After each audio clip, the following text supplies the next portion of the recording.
All right, Bridget, let's talk about this defense attorney. Personally, I haven't seen a lot of the trial, so I don't know what to say, but he's got a very good cadence about him. He seems like he knows exactly where he's going. What do you think the purpose of this kind of cross-examination is? Where's he going? Well, he starts out with questions about what time it was in the morning and was there dew on the ground, and had the sun actually melted off the dew that was there that morning.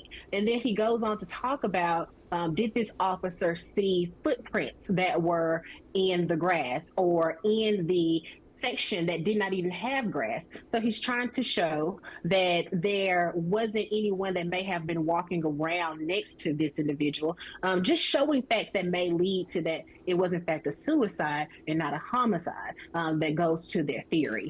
Yeah, so Bob, what do you think about this? I mean, what I'm hearing right now is that there's a shell casing at the scene, but there's not a gun. So, I mean, I guess the inference is going to be somebody had shot her. And what do you think about this idea of no footprints were observed? Well, I think there's two paths here. Whether they intersect or not is something that the other evidence in the case is going to have to say. For instance, linking that cartridge to the gunshot or the bullet that may be, extracted from the victim. But I think, as Bridget talked about, it's very interesting because she's the first to arrive.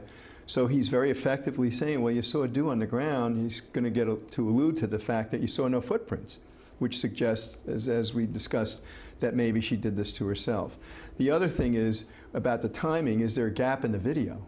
And if there's a gap in the video, what happened to the rest of the video if this supposedly is some continuous? She either didn't get there very early in the morning, or somehow this is not the entire video or not the original video. And I think that that's going to be important in terms of perhaps later on what they want to link up. Yeah, Bridget, I got about 20 seconds. Is that where you see the defense going? Because it seems that they're not fishing here. They're going for a very pointed statement to this jury. Thoughts?